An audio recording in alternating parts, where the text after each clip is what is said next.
Cuba korang imagine, dekat dalam sebuah kampung di India, satu kenduri sedang berlangsung. Penduduk kampung memang tengah syok menjamu nasi minyak. Tiba-tiba beberapa buah kereta polis datang meluru masuk. Dah kenapa pula ni? Ada orang bergaduh ke? Ke pengantin lelaki kantoi dengan bini pertama? Memang kecoh habis pada masa tu. Masa ni orang dah tak kisah dah pasal nasi minyak. Semua berebut nak tengok apa yang tengah berlaku. Dia punya kepoci tu ada yang siap makan berdiri weh. Tetapi selepas diselidik, barulah orang kampung sedar. Polis datang bukan sebab ada orang bergaduh ke, sebab pengantin lari ke, tak guys. Polis datang sebab kalau majlis tu diteruskan, kehidupan seorang gadis mungkin akan musnah buat selama-lamanya. Hari ni Abang Boy nak bawa korang menyelami satu adat yang bagi Abang Boy sendiri susah nak percaya pernah wujud. Satu amalannya sepatutnya dah lama terkubur dah. Tetapi menurut pelbagai laporan polis dan juga media, benda ni masih lagi dikesan berlaku secara tersembunyi di beberapa kawasan di India. Apa yang mengejutkan, ada mangsa yang didakwa menjadi mangsa sebuah sistem yang kononnya suci, tetapi end up menjadi mangsa eksploitasi.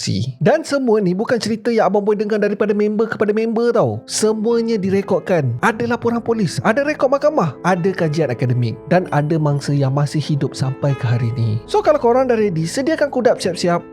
Tenang, chill, let's roll.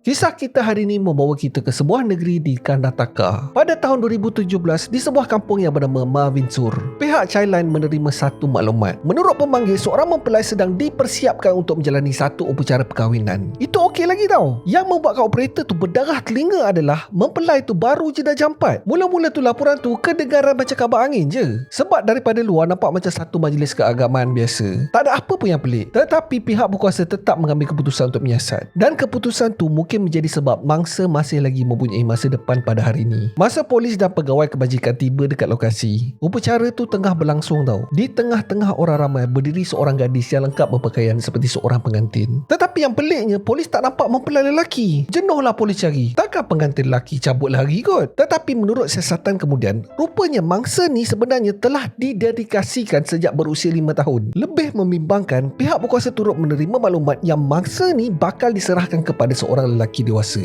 Operasi penyelamat dijalankan serta-merta. Mangsa berjaya dibawa keluar dengan selamat. Tak berapa lama kemudian, polis telah berjaya menahan ibu bapa bersama seorang sami kuil yang dipercayai terlibat dalam upacara tu. Persoalannya sekarang, kenapa ibu bapa mangsa sanggup melakukan benda macam tu kepada anak diorang sendiri? Adakah sebab diorang tak sayang anak? Untuk faham kenapa semua ni boleh berlaku, kita kena undur masa lebih 1000 tahun yang lalu. Sebab pada asalnya, tradisi ni langsung tak dicipta untuk menjadi mimpi ngeri mangsa pun. Benda ni sebenarnya dianggap suci oleh penganut agama Hindu. Dan lagi Abang Boy buat research pasal kes ni, lagi Abang Boy sedar cerita ni tak ada perbezaan yang jelas di antara hitam dan putih. Sebab kalau korang lah letakkan diri korang di tempat ibu bapa mangsa, besar kemungkinan korang pun akan buat benda yang sama. Dan dekat sinilah muncul satu nama, iaitu Deva Dasi. Dalam bahasa Sanskrit, Deva bermaksud dewa, Dasi pula bermaksud pelayan wanita. Jadi kalau kita gabungkan, Deva Dasi bermaksud wanita yang mendedikasikan hidup dia untuk berkhidmat kepada dewa di kuil. Mungkin orang ingat, uish, bunyi pun dah disturbing. Tapi sebenarnya tak guys. Sebenarnya pada waktu tu menjadi seorang devadasi dianggap sebagai satu penghormatan. Dorang ni bukan hamba tau. Dorang bukan mangsa kepada sedikit kupu-kupu malam. Dorang akan diajar muzik, belajar tarian tradisional, belajar sastra, belajar upacara keagamaan. Even ada di antara dorang ni menerima darjah kehormatan tertentu. Ada yang menerima tanah dan duit allowance. Basically devadasi ni dihormati oleh masyarakat. Semua ni bukan sekadar cerita turun-temurun tau. Pada tahun 1010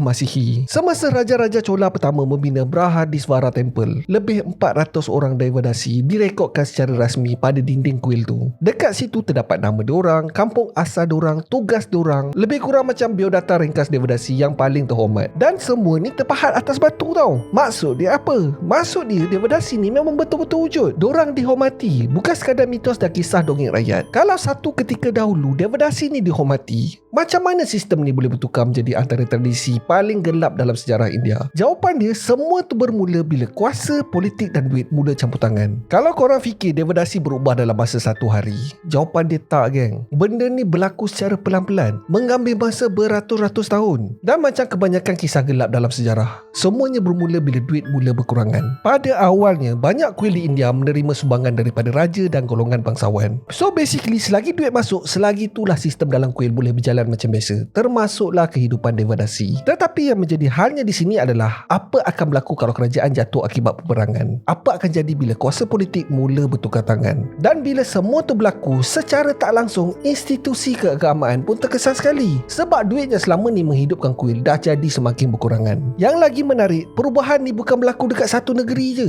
Benda ni berlaku dekat banyak kawasan di India. Dan sedikit demi sedikit, bila sumber keuangan makin susut, kehidupan devadasi mula berubah. Kalau dulu dorang dihormati, tetapi sekarang ni ada yang mula dipandang sebagai beban yang tak membawa apa-apa keuntungan kepada pihak kuil. Sebab apa? Korang kena faham tau, bila devadasi diserahkan kepada pihak kuil, makan minum devadasi akan ditanggung oleh pihak kuil. So kalau duit tak masuk, macam mana nak bagi makan? Betul tak? Yang lagi teruk, bila sistem dah mula rosak, ada sesetengah pihak sedar yang dorang boleh mengambil kesempatan. Di sesetengah kawasan, devadasi tak dilihat sebagai penjaga seni ataupun wanita yang berkhidmat di kuil. Sebaliknya, mereka mula dilayan seperti barang. Ada yang telah dipaksa melayan lelaki yang mempunyai duit. Ada yang menjadi mangsa eksploitasi bercucuk tanam. Dan ada juga yang akhirnya dijual kepada rangkaian kupu-kupu malam. Yang paling menyedihkan, semua ni berlaku atas nama kepercayaan. Keluarga percaya yang dorang tengah melakukan sesuatu yang suci. Dorang menyerahkan anak dorang kepada dewa. Tetapi realitinya, ada orang lain yang sedang mengauk untung daripada semua kepercayaan tu. Persoalannya, siapa sebenarnya orang yang paling untung dalam ni? Sebab daripada semua yang Abang Boy baca, mangsa kehilangan zaman dia orang membesar tau. Tetapi keluarga pula terus hidup dalam kemiskinan. So siapa yang untung sebenarnya? Siapa yang sebenarnya pulang dengan poket penuh? So kalau sistem dah mula rosak, kenapa tak ada siapa yang hentikan semua benda ni? Jawapan kenapa dia kekal rosak adalah, pada zaman tu, India sendiri tengah berubah. Kerajaan silih berganti, peperangan berlaku, ekonomi mula berubah. Dan ramai orang lebih sibuk berebut kuasa daripada membaiki sistem yang dah mula retak. Dan selepas tu pula, datanglah pula British. Ramai yang ingat British lah punca devadasi ni rosak. Tetapi sebenarnya tak, geng. Masa British mula menguasai India, sistem tu sebenarnya dah mula menunjukkan tanda-tanda keretakan dekat beberapa kawasan. Ada tempat di mana devadasi ni masih lagi dihormati, tetapi ada juga yang dah mula menjadi mangsa eksploitasi. Pendek kata, British bukan memulakan keretakan tu. Dorang cuma datang dan nampak sebuah sistem yang dah rosak. Gila kau. Pada siang hari, devadasi ni menari dan menjalankan upacara keagamaan. Tetapi pada malamnya pula, pihak kuil offer servis menyemai benih. Tak meletup otak ke? Okay fine, British nak cuba betulkan sistem yang dilihat sebagai rosak. Niat tu dah okey dah sebenarnya. Cuma yang menjadi halnya dekat sini adalah cara British membaiki sistem tu langsung tak sama dengan cara masyarakat tempatan melihat devadasi ni. Sebab bagi British pula, dorang melihat sesuatu melalui sudut moral zaman Victoria. Pendek kata, dorang tak nampak devadasi ni sebagai penjaga seni tau. Dorang nampak devadasi ni sebagai satu amalan yang tak bermoral. Bagi pegawai British, tak kira lah sama ada seorang devadasi tu masih menjaga seni di kuil ataupun menjadi mangsa eksploitasi. Semuanya diletakkan dalam satu bakul yang sama. Semua dia pukul rata. Semua devadasi dianggap tak bermoral. Sebab tu, sekitar penghujung abad ke-19, British telah menyokong gerakan anti-Nauch. Perkataan Nauch tu sebenarnya berasal daripada perkataan Hindi. Betul ke Abang Boy kalau salah ya? Hindi Abang Boy just tahu mere naam Bamboy TV. Itu je. So perkataan Nauch tu sebenarnya berasal daripada Nach, yang bermaksud tarian. So disebabkan lidah orang putih ni tebal macam unta, so bila diorang sebut Nach tu jadi Nauch. Dari situlah gerakan anti-Nauch ni muncul. Matlamat dia jelas, nak hapuskan sistem devadasi. Sekali dengan macam tindakan yang betul, tetapi realitinya tak semudah tu. Bila sistem tu terus dihapuskan tanpa menyelesaikan punca sebenar, benda ni mewujudkan masalah lain pula. Ramai wanita kehilangan satu-satunya tempat diorang bergantung. Dan bila perlindungan tu hilang, ada yang akhirnya menjadi mangsa eksploitasi yang lebih teruk. Ironinya, British cuba untuk menyelesaikan satu masalah, tetapi end up mewujudkan masalah yang jauh lebih besar. Persoalannya sekarang, kalau penjahat sebenarnya bukan British, so siapa? Abang Boy rasa jawapan dia bukan satu nama je, tetapi satu sistem. Dan sistem tu dah wujud beratus-ratus tahun, iaitu sistem kasta. Kalau korang tak pernah dengar pasal kasta, tak apa, meh sini Abang Boy explain. Bayangkan korang baru je lahir, belum sempat nak menangis, tetapi masyarakat dah tentukan korang ni siapa, kerja apa yang korang buat, siapa yang korang boleh berkahwin, dan macam mana orang lain akan layan korang.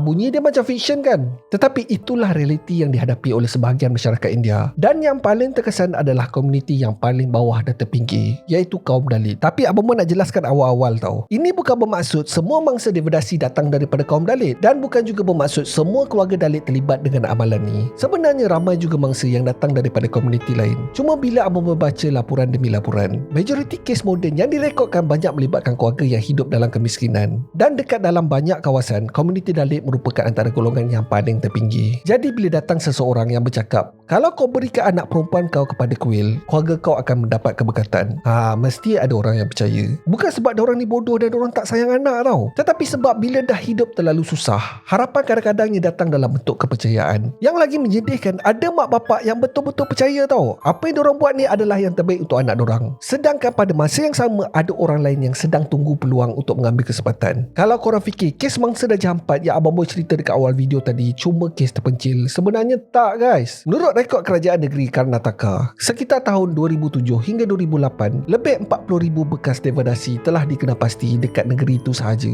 Yang lagi mengejutkan, satu kajian universiti pula menganggarkan angka sebenar mungkin melebihi 80,000 orang. Maksudnya dekat sini apa? Maksudnya ramai mangsa yang mungkin langsung tak pernah direkodkan pun. Walaupun negeri Karnataka mengharamkan amalan devastasi ni sejak tahun 1982, kerajaan negeri ni masih lagi menjalankan bajian sampai ke hari ni. Sebab diorang percaya masih ramai lagi bekas devastasi yang belum dikenapasti. Kalau kita fikir baliklah, kalau benda ni betul-betul dah pupus, kenapa kerajaan masih sibuk mencari mangsa? Jawapan dia mudah je. Sebab walaupun undang-undang boleh mengharamkan satu amalan, benda tu tak semestinya boleh menghapuskan satu kepercayaan. Dan dekat sinilah Abang Boy rasa cerita ni bertukar daripada sejarah menjadi satu kes jenayah. Sebab bila kepercayaan digunakan untuk mengaut keuntungan, benda ni bukan lagi soal agama tau. Benda ni dah jadi soal manusia, religion rider. Ingat tak tadi awal-awal Abang Boy ceritakan pasal serbuan polis dekat kuil? Macam manalah agaknya hidup mangsa kalau polis tu sampai lambat. Mangsa tu baru Darjah 4 tahu tak? Masa Abang Boy buat research pasal kes ni dengan lebih mendalam, ada satu nama yang selalu muncul. Nama tu adalah Sitava Jodati. Sitava ni dilahirkan dalam sebuah keluarga yang sangat miskin di Karnataka. Dan semasa dia baru berusia sekitar Darjah 1, ibu bapanya menyerahkannya kepada kuil untuk menjadi devadasi. Bukan sebab diorang benci ke anak diorang tau, tetapi sebab diorang percaya tindakan diorang ni membawa keberkatan kepada keluarga. Sebab pada awalnya keluarga Sitava ni memang mengharapkan seorang anak lelaki. So dengan menyerahkan Sitava kepada pihak kuil, mungkin keluarga akan diberkati dengan anak lelaki.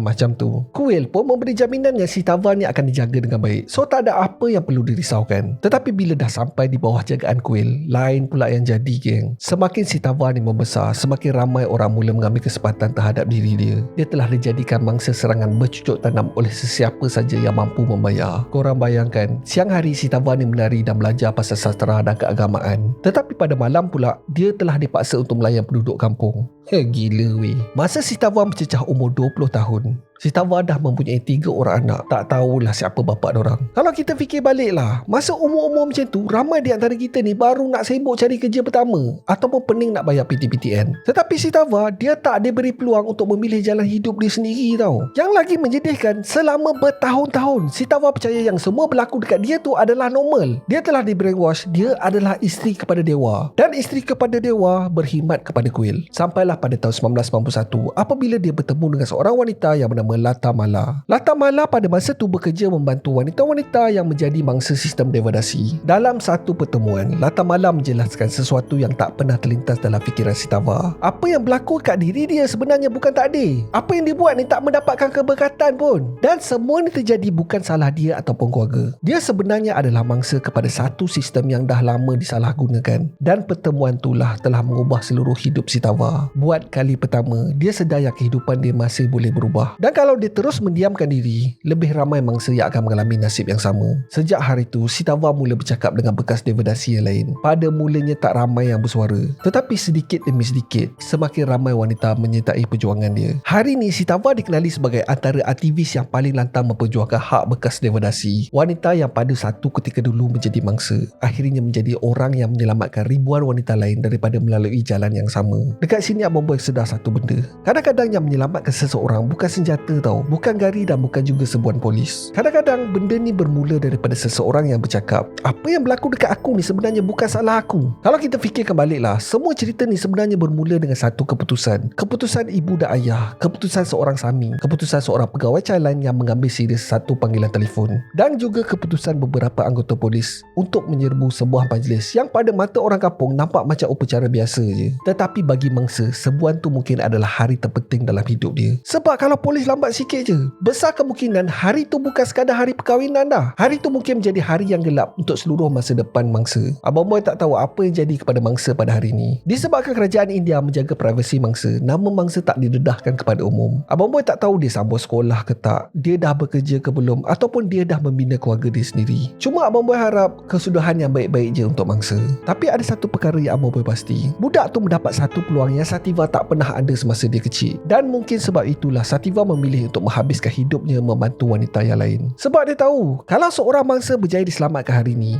mungkin satu generasi boleh berubah besok. Kalau korang tanya Abang Boy lah, siapa penjahat sebenar dalam cerita ni? Abang Boy tak rasa jawapan dia adalah satu kaum. Bukan salah agama ataupun pihak British pun. Penjahat sebenar adalah manusia yang sanggup menggunakan kepercayaan untuk mengambil kesempatan terhadap orang yang paling lemah. Inilah maksud sebenar Religion Rider, seorang penunggang agama. Dan selagi masih ada orang macam tu, tak kiralah dekat negara mana sekalipun, cerita macam ni akan terus berulang. Sebelum Abang Boy tutup video ni, Abang Boy nak kongsi satu perkara. Wanita yang pada satu ketika dulu dipaksa menjadi devadasi semasa dia masih kecil, akhirnya menerima penghormatan daripada kerajaan India atas usaha dia membantu ribuan bekas devadasi membina kehidupan yang baru. Nama wanita tu adalah Sitava Jodati. Daripada seorang mangsa satu ketika dulu, dan sekarang ni menjadi harapan kepada ribuan wanita yang lain. Kalau ribuan tahun dulu, 400 nama telah terpahat di dinding kuil sebagai satu penghormatan. Tetapi hari ni nama Sitava pula dipahat dalam sejarah sebagai simbol keberanian melawan sistem yang dah lama rosak. Dan bagi Abang Boy itulah kemenangan yang sebenar. Seperti biasa, Abang Boy nak dengar pendapat korang pula. Kasih komen dekat bawah. So that's it for today guys. Terima kasih sebab tengok video Abang Boy ni sampai habis. Kalau korang suka dengan video ni, Abang Boy sangat-sangat appreciate kalau korang boleh belanja Abang Boy satu like, dan mungkin juga korang boleh consider to subscribe dan tekan bell notification button tu supaya tak terlepas video Abang Boy yang akan datang. So akhir kata, jangan nakal-nakal, be awesome, stay creepy. Assalamualaikum.